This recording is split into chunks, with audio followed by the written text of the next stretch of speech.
नमस्कार. मी दीपाली पाटवतकर आणि तुम्हा सर्वांचं कलापुष्प आयोजित संस्कृत साहित्याची ओळख या व्याख्यान मालिकेत स्वागत करते. आजचा विषय आहे संस्कृत साहित्याचा आवाका. तर मागच्या वेळेला आपण असं पाहिलं, की संस्कृत कुठकुठल्या लिपीमध्ये लिहिता येतं. आज आपण पाहणार आहोत, की कोणकोणत्या वेगळ्या लिपींमध्ये संस्कृत लिहिलं गेलंय. तर आपण ते आज ऍक्च्युअली काय लिहिलं गेलेलं आहे, हे पाहणार आहोत. तर आजच्या आपल्या 3 गोष्टी बघायच्यात. एक म्हणजे संस्कृत लेख कुठे लिहिलेले मिळतात, हे लेख कोणत्या काळात लिहिले गेले आहेत आणि हे लेख कोणी लिहिलेत. तर ह्या 3 गोष्टी आपण आजच्या सत्रात बघणार आहोत. तर सगळ्यात पहिल्यांदा एक अतिशय प्राचीन लेख आणि जो भारतापासून अतिशय दूर अशा ठिकाणी मिळालेला आहे. तर हा लेख आहे आजपासून जवळजवळ 3300 वर्षांपूर्वी लिहिलेला आहे आणि तो लिहिला आहे तुर्कस्तानामध्ये. तर हा खरं तर काही पूर्ण संस्कृत लेख आहे असं नाही, पण त्याच्यामध्ये संस्कृत शब्द आहेत. तर त्यावेळेला टर्कीमध्ये 2 राजघराणी होती. एक हिटाईट आणि दुसरी मित्तानी. तर हे जे 2 राजे होते, ह्या 2 राजांनी एक तह केला होता. आणि हा तह केलाय तर त्याच्यामध्ये त्यांनी लिहिलंय, की मी देवाची शपथ घेऊन सांगतो, की मी हा तह मोडणार नाही. मी तुझ्यावर हल्ला करणार नाही, असं लिहिलंय. आणि त्याच्यामध्ये कोणत्या देवाची शपथ घेतलीये? तर इंद्र, वरुण, मित्र आणि नासत्य. नासत्य म्हणजे अश्विनी कुमार. ह्या 4 देवांची शपथ घेतलेली आहे. हे शब्द असेच्या असेच आलेले आहेत ह्या त्यांच्या तहामध्ये. तर इथे आपल्याला दिसते, की ही जी लिपी आहे, ही एका मातीच्या टॅबलेटवरती, ह्याला मातीच्या विटा म्हणू शकतो आपण. त्या विटांवरती ओलं असताना ते लिहिलेलं आहे आणि नंतर ते भाजून ती टॅबलेट तयार होते आणि ती अशीच कितीही काळ टिकू शकते. तर अशा ह्या टॅबलेटवरती आपल्याला हे संस्कृत शब्द दिसतात. संस्कृत देवांची नावं दिसतात आणि ते आहेत इंद्र, वरुण, मित्र आणि नासत्य. तर आता हे जे हिताईत आणि मित्तानी राजे होते, हे असं मानलं जातं, की ते पूर्वेकडून आले. पूर्वेकडून म्हणजे इथे आपण जर का ह्या मॅप वरती पाहिलं, तर ते पूर्वेकडून म्हणजे इकडून आलेले आहेत. ह्या भागातून आलेत आणि त्यांनी हे असं इराक आणि टर्की ह्या भागामध्ये ते राज्य करायचे. तर हे जे मितानी लोक होते, त्यांनी काही ग्रंथ पण लिहिलेत आणि त्यांच्या ग्रंथामध्ये सुद्धा संस्कृत शब्द दिसतात. तर तिथे एक किक्कुली नावाचा माणूस होता आणि त्यानं ग्रंथ लिहिलेला आहे, की घोड्यांना प्रशिक्षण कसं द्यायचं. तर ह्या ग्रंथामध्ये हा आता ग्रंथ आहे जवळजवळ 3500 वर्षांपूर्वीचा.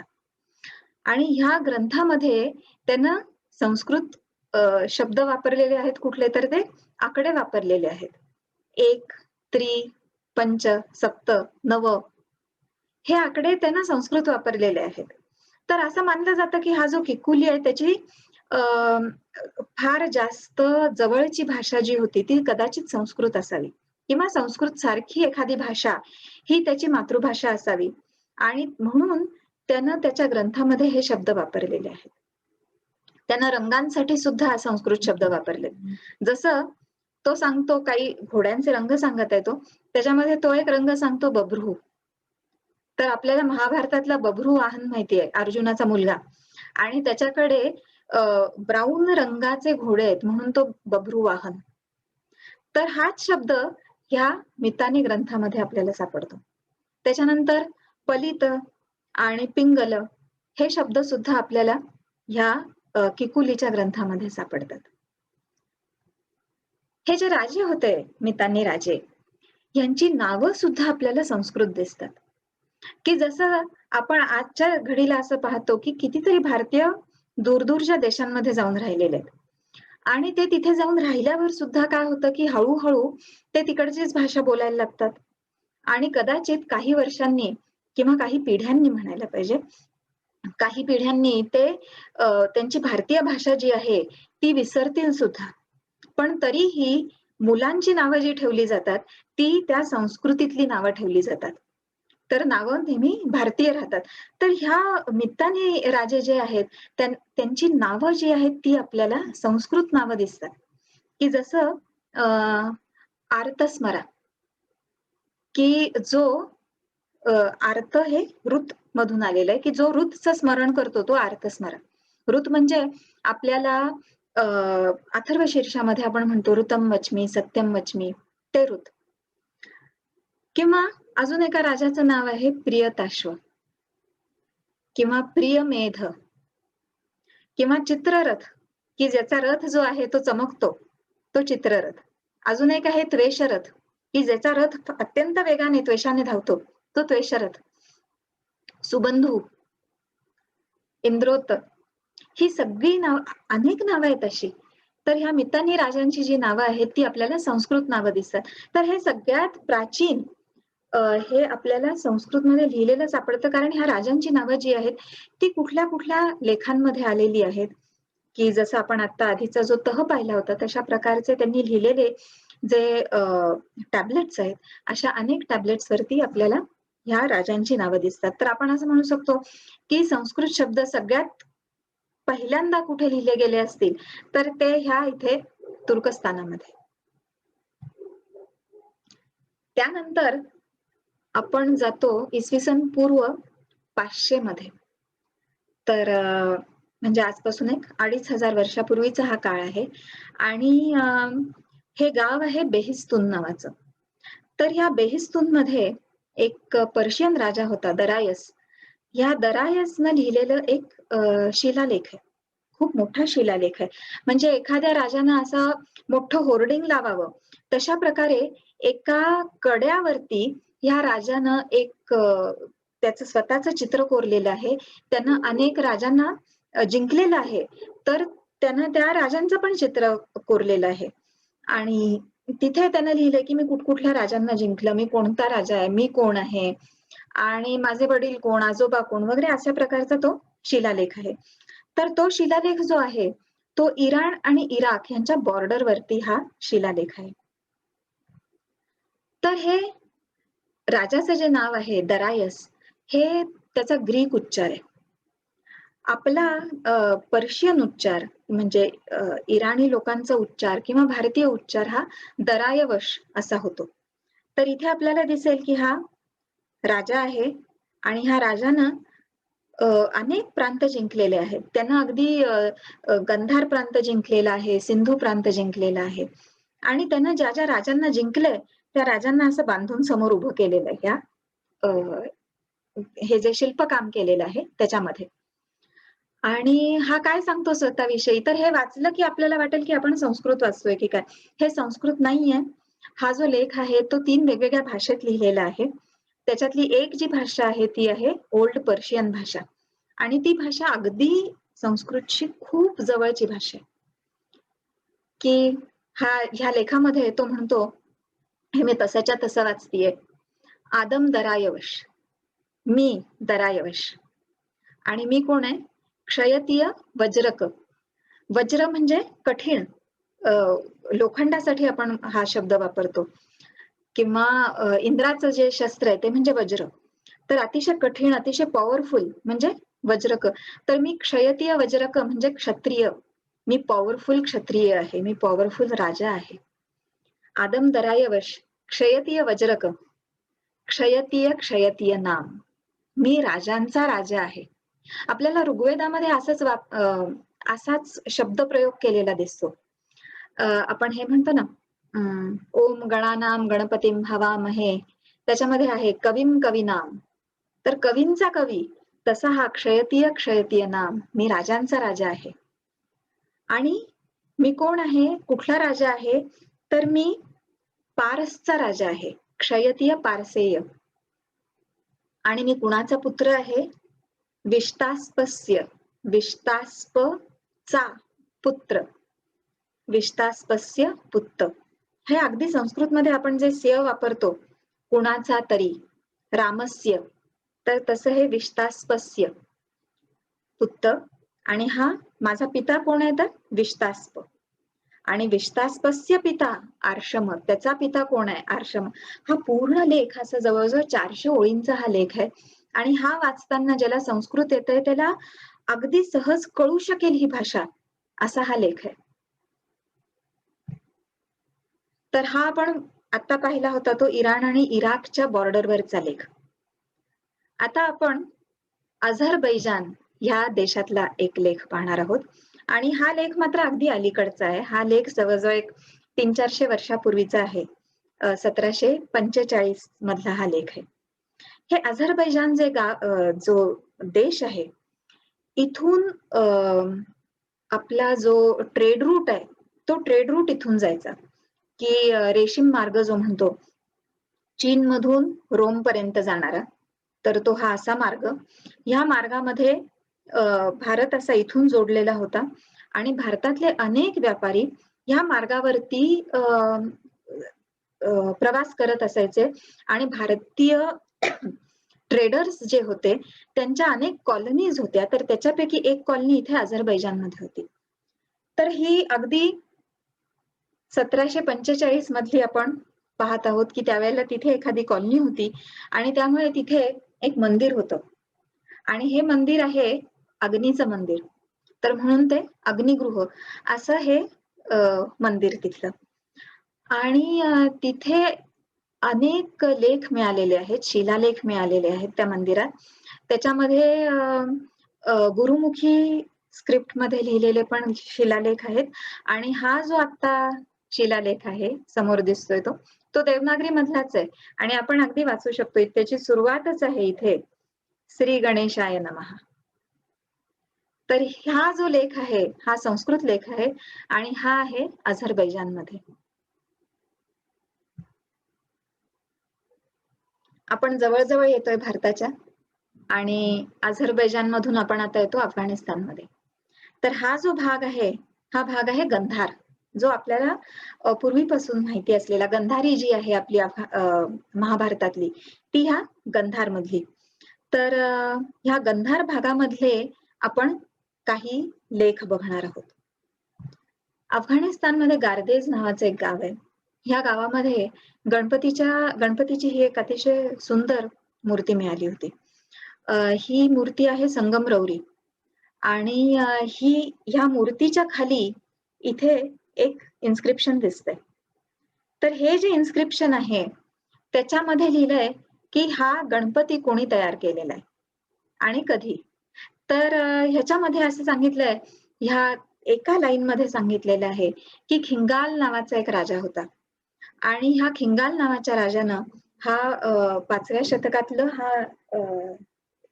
ही मूर्ती आणि लेख हा 5व्या शतकातला असावा, 5व्या ते 8व्या शतकातला आहे असं कळतं आपल्याला. आणि त्याच्यामध्ये लिहिलेलं आहे की हा जो खिंगाल राजा आहे हा परम भट्टारक महाराजाधिराज ही त्याची पदवी आहे आणि त्यानं राज्यावर आल्यावर 8व्या वर्षी ही महाविनायकाची मूर्ती जी आहे ती त्याची प्रतिष्ठापना केली आणि कधी केली तर ज्येष्ठ मास शुक्ल पक्ष त्रयोदशी विशाखा नक्षत्र आणि सिंह लग्न ह्या मुहूर्तावर महाविनायकाची प्रतिष्ठापना केली. तर हा लेख आपल्याला मिळतो अफगाणिस्तानमध्ये. भाषा संस्कृत आहे आणि ही जी लिपी आहे ही लिपी आहे सिद्ध मातृका. अफगाणिस्तानच्या वरती ह्या ज्या नवीन तयार झालेले जे देश आहेत की उझबेकिस्तान आहे, किर्गिस्तान आहे, तुर्कमेनिस्तान आहे, ह्याच्यामध्ये अनेक संस्कृत लेख सापडतात, अनेक. आणि बरेचसे असे आहेत की त्या काळामध्ये तिथे बौद्ध भिक्षू हे तिथे गेले होते, तिथे अनेक स्तूप आहेत, विहार आहेत आणि त्या ठिकाणी संस्कृत इन्स्क्रिप्शन्स हे पण इथे सापडलेले आहे. गंधार मधून आपण अजून जवळ येतो आणि हे आहे गिलगिट.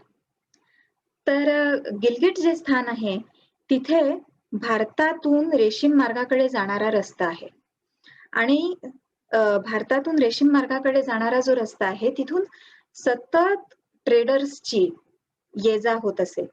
तर हे येणारे जाणारे जे लोक आहेत त्यांनी तिथल्या दगडांवरती काय काहीतरी कोरून ठेवले, त्यांनी चित्र काढली आहेत, लहान मोठे 1-2 ओळींचे लेख लिहिलेले आहेत. तर त्यापैकी अनेक लेख हे संस्कृत मधले आहेत आणि हा एक छोटासा लेख किती छोटा आहे, 2 शब्दांचा. तर इथे लिहिलेलं आहे, मर्तव्यम स्मरतव्यम, कधीतरी मृत्यू येणार आहे ह्याचं स्मरण ठेव. इतका छोटा तो लेख आहे आणि हा लेख आहे गिलगिट मधला. आणि मग पुन्हा आपण त्याच रेशीम मार्गावरून चीनमध्ये जातो आणि चीनमध्ये हे जे बौद्ध भिक्षू गेलेले आहेत इसवी सन पहिल्या दुसऱ्या शतकापासून जे गेलेले आहेत, तर त्यानंतर आपल्याला असं दिसतं की जसं आपल्याकडे इथे अजंठाच्या गुहा आहेत, कोरीव लेणी आहेत, तशा प्रकारची लेणी ह्या इथे चीनमध्ये आहेत. अनेक गुहा आहेत आणि अजंठा जे आहे तिथे आपल्याला साधारणपणे 30-34 गुहा आहेत तिथे. पण ह्या ठिकाणी 500, 600, 1000 अशा कोरीव लेणी आहेत आणि ह्या लेण्यांमध्ये अनेक संस्कृत लेख मिळतात. संस्कृत डॉक्युमेंट्स मिळालेली आहेत. त्याच्यानंतर एक तर लायब्ररी होती आणि पूर्ण एक लायब्ररी होती म्हणजे काय की एका गुहेमध्ये एका खोलीत हजारो ग्रंथ तिथे ठेवलेले होते, सुरक्षित राहावेत म्हणून ठेवलेले होते आणि समोरून ते बंद करून टाकलं होतं. नंतर जेव्हा ती गुहा मिळाली तेव्हा त्या गुहेला नाव दिलं लायब्ररी म्हणून. तर एकूण असं आहे की चीन मधल्या ह्या ज्या गुहा आहेत त्या गुहांमध्ये शेकड्यानं संस्कृत लेख मिळालेले आहेत. भाषा संस्कृत आहे आणि लिपी जी आहे ती वेगवेगळी लिपी वापरलेली आहे. तर चीन मधला जो ताकलामकानचा परिसर आहे, ताकलामकान हे तिथलं एक वाळवंट आहे आणि त्या वाळवंटाच्या परिसरामध्ये अनेक संस्कृत लेख मिळालेले आहेत. तसंच आणखीन थोडं पुढे गेल्यावर ह्या किझिल नावाच्या लेणी आहेत. तर ह्या लेण्यांमध्ये सुद्धा संस्कृत लेख मिळालेले आहेत. आता चीन मधून आपण जातो खाली आग्नेय एशियामध्ये. आता आग्नेय एशियामध्ये म्हणजे म्यानमार, त्यानंतर हा थायलंड, इकडे लाओस, अगदी पलीकडे व्हिएतनाम, हा कंबोडिया, खाली मलेशिया आणि हा इंडोनेशिया आणि त्याच्याही पलीकडे इथे फिलिपिन्स. तर हा सगळा भाग जो आहे हा आग्नेय आशिया आणि ह्या प्रत्येक देशामध्ये आपल्याला संस्कृत शिलालेख सापडतात. तर हे जे सगळे देश आहेत ह्या देशांमध्ये अनेक भारतीय पोचले होते. मग त्याच्यामध्ये ट्रेडर्स होते, त्यानंतर राजे होते, सगळे वेगवेगळे लोक ह्या ठिकाणी पोचलेले होते आणि त्यांनी स्वतःच्या बरोबर भारतीय संस्कृती पण तिथे नेली. भारतीय संस्कृती म्हणजे त्यांनी भारतीय भाषा नेल्या, भारतीय लिपी नेल्या, भारतीय कॅलेंडर नेलं. ह्या सगळ्या गोष्टी आपल्याला ह्या देशांमध्ये दिसतात. त्यामुळे तिथे आपल्याला ब्रह्मा, विष्णू, महेश, बुद्ध ह्या सगळ्यांची मंदिरं दिसतात. आपल्याकडे जसं हरिहर आहे तसा तिथे शिवबुद्ध अशी अर्धा शिव आणि अर्धा बुद्ध अशी मूर्ती दिसते. किंवा आपल्याकडे त्रिमूर्ती आहे, ब्रह्मा, विष्णू, महेश, तशी तिथे ब्रह्मा, विष्णू, महेश आणि बुद्ध अशी चतुर्मुखी देवांची मूर्ती पाहायला मिळते. आणि त्याबरोबर ह्या सगळ्या मंदिरांमध्ये संस्कृत शिलालेख मिळतात. शेकड्यानं संस्कृत शिलालेख आहेत ह्या सगळ्या देशांमध्ये, म्यानमारमध्ये, मलेशियामध्ये, थायलंडमध्ये, व्हिएतनाममध्ये. एक इन्स्क्रिप्शन असं आहे त्याच्यामधलं की मी ह्या ठिकाणी अमुक अमुक एक यज्ञ केलाय आणि तो यज्ञ झाल्यावर, हा राजानं लिहिलेला लेख आहे, आणि तो यज्ञ झाल्यावर मी गायी दान केलेल्या आहेत असा शिलालेख मिळतो. इथले राजे सुद्धा जे आहेत त्यांची नावं जयवर्मा, सूर्यवर्मा, इंद्रवर्मा, उदयादित्य अशी संस्कृत नावं आहेत. इथली एक घराणं होतं ज्यांनी सुमात्रावरती राज्य केलं, ते घराणं म्हणजे शैलेंद्र. आणि इथल्या ज्या गावं होती, ह्या गावांची नावं सुद्धा आपल्याला संस्कृत नावं दिसतात. जसं श्रीविजय, पांडुरंग, अयोध्या ते अयुथ्या, चंपा अशी अनेक गावांची नावं, डोंगरांची नावं ही सुद्धा संस्कृत दिसतात. आणि नदीचं नाव सुद्धा. एक इंडोनेशियामध्ये एक झरा आहे. त्या झऱ्याच्या शेजारी एक लेख लिहिलेला आहे. आणि त्या लेखामध्ये लिहिलंय, की हा जो झरा आहे, ह्याच्यातलं पाणी गंगेच्या सारखं शुद्ध आणि पवित्र आहे. असा लेख आहे. त्यानंतर अजून एका राजानं लेख लिहिलाय, की माझं आता इथलं राज्य करून झालंय. मी हे राज्य सुपूर्त केलंय मुलाकडे असेल आणि मी आता गंगेच्या तीरावरती जाऊन माझं उर्वरित आयुष्य घालवणार आहे. असा एका राजानं लेख लिहिलेला आहे. आणि इथली जी सगळ्यात मोठी नदी आहे, मेकॉंग नदी, त्या मेकॉंग नदीचं जे नाव आहे, ते आहे गंगामाई. म्हणजे मा गंगा याचं पुढे बदललेलं रूप, या शब्दाचं बदललेलं रूप म्हणजे मेकॉंग आहे. तर गंगा नदी आपल्याकडे असं आहे, की तिचं वाहन जे आहे ते मकर आहे. तर ती मगरीवर उभी असलेली किंवा बसलेली असं गंगेचं आपल्याला शिल्प दिसतं. तर ह्या मेकॉंग नदीचं चित्र सुद्धा आणि शिल्प सुद्धा असंच केलं जातं, की मेकॉंग नदी ह्या 4 देशांमधून वाहते. कंबोडिया, लाओस आहे, व्हिएतनाम आहे.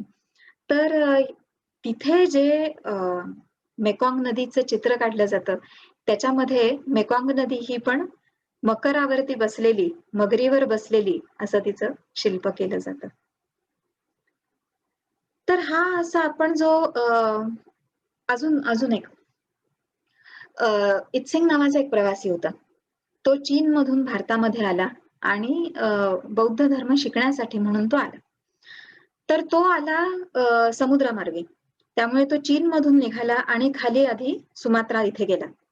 सुमात्रामध्ये गेल्यावर तो तिथे 6 महिने राहिला आणि तिथे त्यानं संस्कृत शिकला. सुमात्रामध्ये राहून तो संस्कृत शिकला. ह्याचा अर्थ हे 7व्या शतकातलं आहे.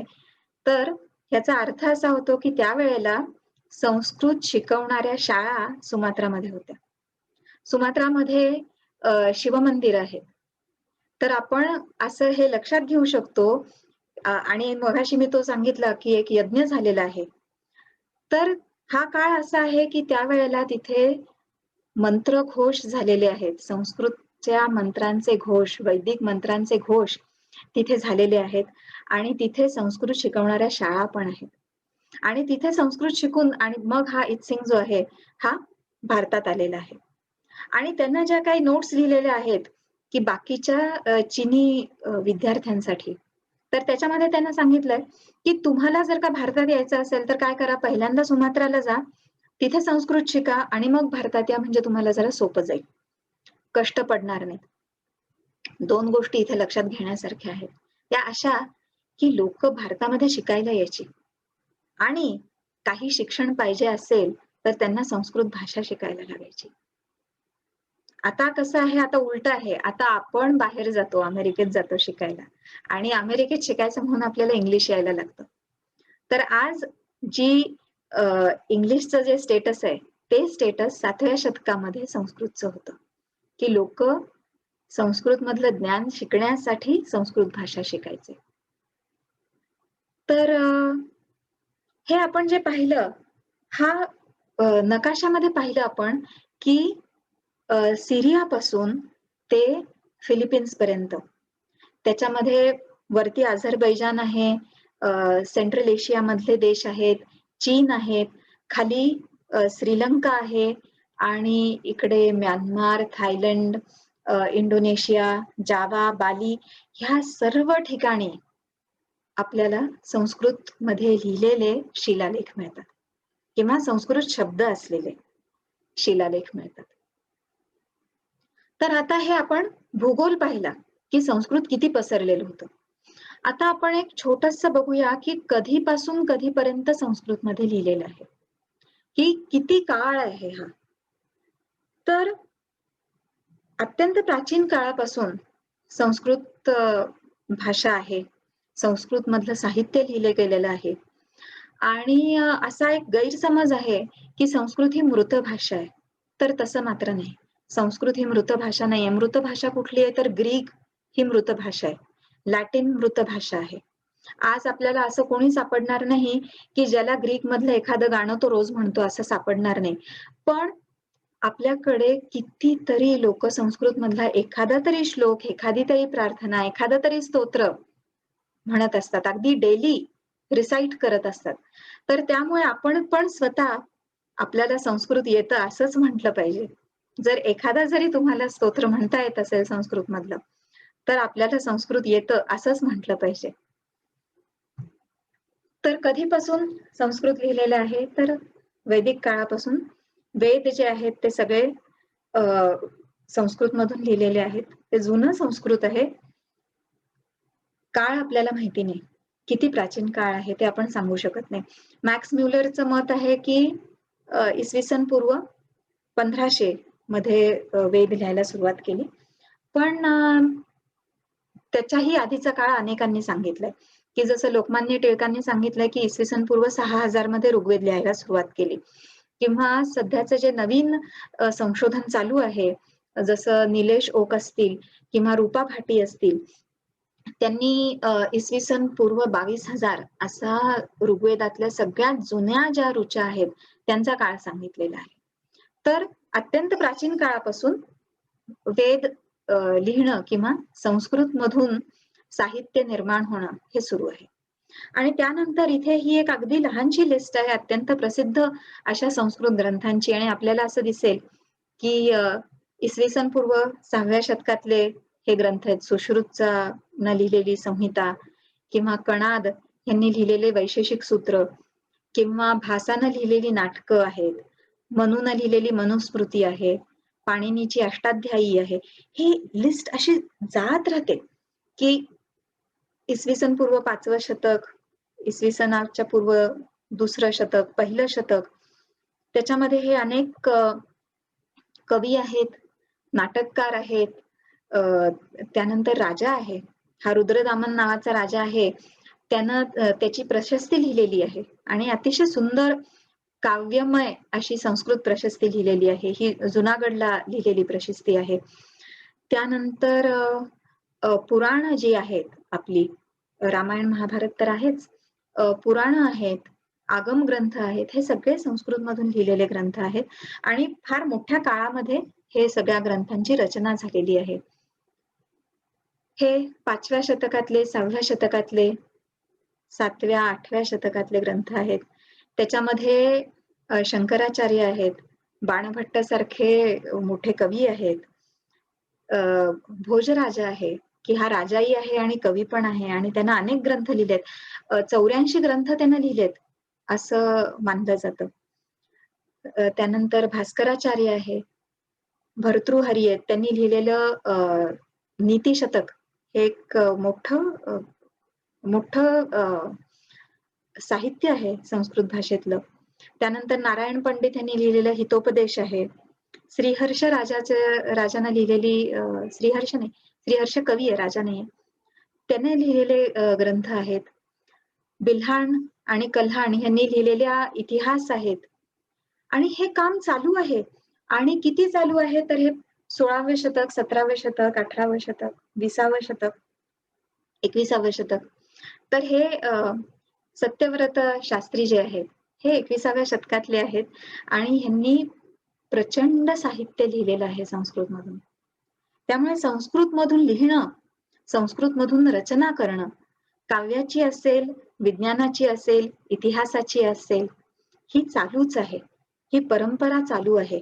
आज हे एक न्यूजपेपर आहे, वृत्तपत्र आहे, डेली आहे, सुधर्मा नावाचं, की जे म्हैसूरमधून पब्लिश होतं. तर हा एक काय बरं म्हणायचं, संस्कृत साहित्य हे किती कंटिन्युअस आहे हे आपल्या लक्षात येईल, की अत्यंत प्राचीन काळापासून, की जो आपल्याला काळ मोजता पण येत नाही. कधी सुरुवात झाली हे माहिती नाही. तेव्हापासून ते आजपर्यंत संस्कृतमधून रचना, संस्कृतमधून साहित्य लिहिणं हे चालू आहे. मग आता पुढचा प्रश्न येतो, की संस्कृत हे लिहिलं कोणी? आज आपण जेव्हा मराठी बोलतो, तर मराठी कोण बोलतं? सगळेच जण बोलतात. स्त्री, पुरुष, लहान मुलं, वृद्ध, प्रौढ सगळेजण मराठी बोलतात. आणि सगळ्या वर्णाचे, सगळ्या जातीचे लोक मराठी बोलतात. तसंच संस्कृत मधले जे साहित्य निर्माण झालेलं आहे, हे साहित्य स्त्रियांनी लिहिलंय, पुरुषांनी लिहिलंय, मुलांनी लिहिलेलं आहे. की जसं आपण आता पुढे बघू वेदातल्या काही सूक्त असतील किंवा उपनिषदातल्या काही कथा असतील, त्याच्यामध्ये लहान मुलं सुद्धा आहेत. आणि सगळ्या वर्णाचे लोक आहेत, सगळ्या वर्णाचे ऋषी आहेत, सगळ्या वर्णाचे कवी आहेत, वैज्ञानिक आहेत, की ज्यांनी संस्कृतमधून साहित्य निर्माण केलेलं आहे. त्यामुळे संस्कृत ही भाषा फक्त एका स्पेसिफिक वर्गाची असं नाहीये, ती सगळ्यांची भाषा आहे. तर आज आपण ह्या काही गोष्टी पाहिल्या, की संस्कृत मधले लेख हे सिरियापासून फिलिपिन्स पर्यंत दिसतात, काश्मीर पासून कन्याकुमारी पर्यंत दिसतात, गंधार पासून प्राग्ज्योतिषपूर पर्यंत दिसतात आणि ते सगळ्यांनी लिहिलेले आहे. ही सगळ्यांची भाषा आहे आणि अत्यंत प्राचीन काळापासून आजपर्यंत हे चालू आहे, हे सतत चालू असलेलं यज्ञ आहे, की ज्याच्यामध्ये वाग्यज्ञ आहे हा, की ज्याच्यामध्ये मौखिक परंपरा असेल किंवा लेखन असेल, अनेकांनी संस्कृत मधून भाषण आणि लेखन केलेलं आहे. तर हा आजचा एवढाच भाग. पुढच्या वेळेला आपण जेव्हा भेटू तेव्हा आपण वैदिक साहित्य काय आहे हे बघणार आहोत. तर इथे मी थांबते. धन्यवाद.